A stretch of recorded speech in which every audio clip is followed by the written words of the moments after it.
Som a l'any 1978. Espanya, d'alguna manera, s'havia de reinventar. Penseu que després de dècades de dictadura tocava dissenyar un país nou pràcticament des de zero. Avui el que farem serà precisament això, desxifrar l'ADN d'aquella decisió, el pla mestre de la Constitució espanyola. Algú s'ha preguntat mai com es construeix un país des dels fonaments? Perquè una Constitució no és només un text legal ple de paraules tècniques. És, sobretot, el resultat de respondre a unes preguntes crucials. Després de gairebé 40 anys de dictadura, Espanya havia de triar quin camí volia seguir. Anem a explorar, doncs, quines van ser aquelles decisions que van donar forma al país que coneixem avui dia. Per entendre bé aquest disseny, ens centrarem en 5 punts clau. Primer, veurem la idea general del pla mestre. I després, entrarem de ple a analitzar les 4 grans decisions que defineixen tot el sistema.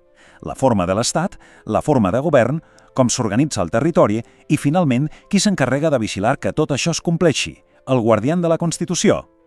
Som-hi, doncs. Tota Constitució moderna, en el fons, persegueix 2 grans objectius: limitar el poder i garantir els drets dels ciutadans. Per entendre-ho, imagineu que és com el menú d'un restaurant.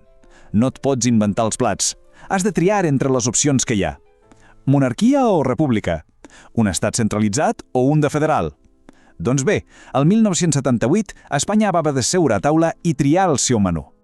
La primera gran elecció és potser la més filosòfica de totes, la més profunda. Respon a la pregunta «Què és Espanya?», com es defineix a si mateixa. I la resposta, sorprenentment, es troba en una única frase, una fórmula que ho canvia tot. Anem a veure-la. Aquí la tenim, estat social i democràtic de dret. I atenció, la clau aquí no és llegir-lo com una llista de la compra, no és social, democràtic i de dret per separat. És més aviat com una recepta. L'estat de dret és la base. Democràtic és l'ingredient principal al que li dona el sabor.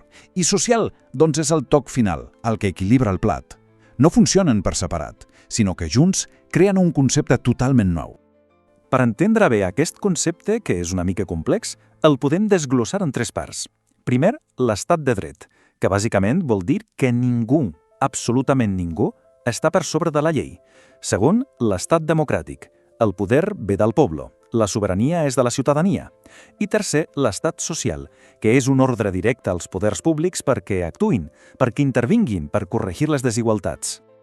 Aprofundim una mica més en aquesta idea d'estat de dret, perquè és crucial. No es tracta només de tenir lleis i prou. Com veiem aquí, es necessiten 3 garanties essencials.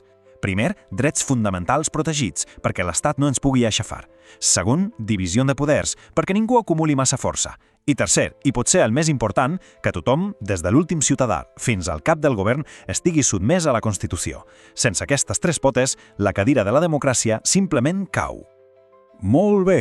Passem ara al segon gran pilar. Aquest respon a una pregunta molt directa. Qui governa i com ho fa? Aquesta decisió defineix la relació entre les institucions més importants de l'Estat, sobretot entre el govern, el poder executiu, i el Parlament, el poder legislatiu. Un moment. Aquí cal fer una distinció important. Quan parlem de forma de govern, no ens referim a la tria entre monarquia o república. Això, en realitat, defineix qui és el cap de l'Estat. La pregunta clau de la forma de govern és una altra. Qui té el poder real per governar? D'on surt el president del govern? La resposta la trobem en la relació de forces entre el govern i el Parlament. L'elecció va ser, per tant, una monarquia parlamentària. Què vol dir exactament parlamentària? Doncs és ben senzill. El president del govern no l'escollim directament de les urnes. L'escullen els diputats i diputades que nosaltres hem votat. Això significa que el poder del govern n'és del Parlament i és davant del Parlament que ha de respondre. Si perd la seva confiança, el govern cau. I aquí ve un dels mecanismes més fascinants del model espanyol. Per garantir l'estabilitat, no n'hi ha prou amb dir no a un govern. La moció de censura ha de ser constructiva. Què vol dir això? Doncs que has de proposar un candidat alternatiu i un programa de govern al mateix temps que intentes fer caure l'anterior. La filosofia que hi ha darrere és ben clara. No es pot enderrocar si no es construeix alhora. Això obliga l'oposició a tenir una alternativa viable, un pla sòlid, abans de generar una crisi política. És, en essència, un pany de seguretat dissenyat per evitar els buits de poder i donar estabilitat al sistema. Una aposta per la governabilitat per sobre de tot. Vinga, anem al tercer pilar. Aquest és, potser, el més complex i el més debatut de la història recent d'Espanya. Com s'ha d'organitzar el poder en el territori? Com es pot gestionar la diversitat dins d'un marc d'unitat? El gran repte. Tradicionalment, Al món hi ha dos grans models. Per una banda, l'estat unitari, com França, amb un únic centre de poder a París, i per l'altra, l'estat federal, com podrien ser Alemanya o els Estats Units, on el poder es comparteix entre un govern central i els estats que el formen. Doncs bé, Espanya no va triar ni l'un ni l'altre. I aquí tenim la gran innovació del model espanyol.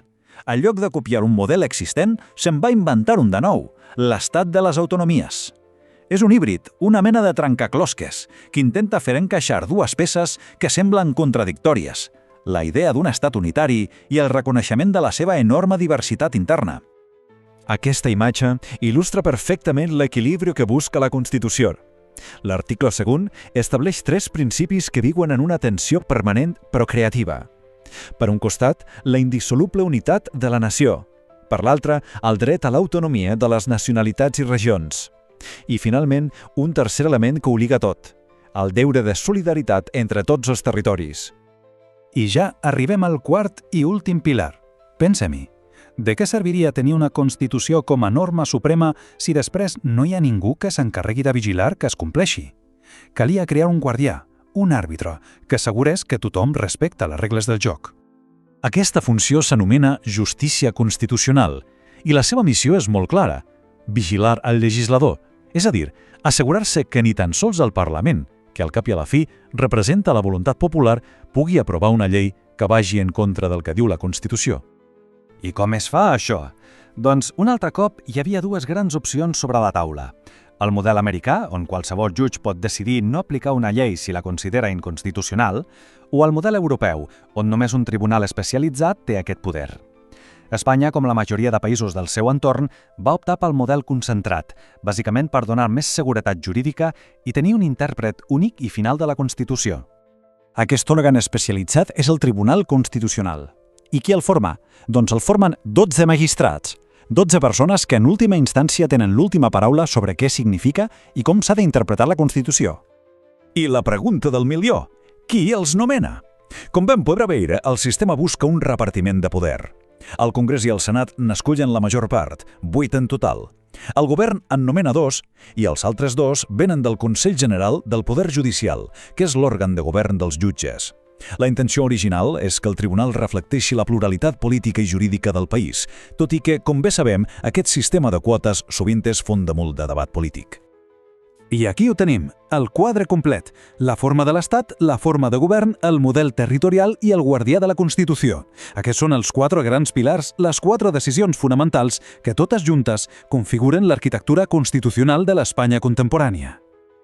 Clar, el disseny del 78 va ser una resposta brillant als problemes d'aquell moment històric concret. Però la pregunta que queda a l'aire, i amb la qual acabem, és la següent. Després de més de 4 dècades, continua sent una eina eficaç per afrontar els desafís d'avui i, sobretot, els de demà. És una reflexió que, sens dubte, ens interpel·la a tots. Moltes gràcies per l'atenció.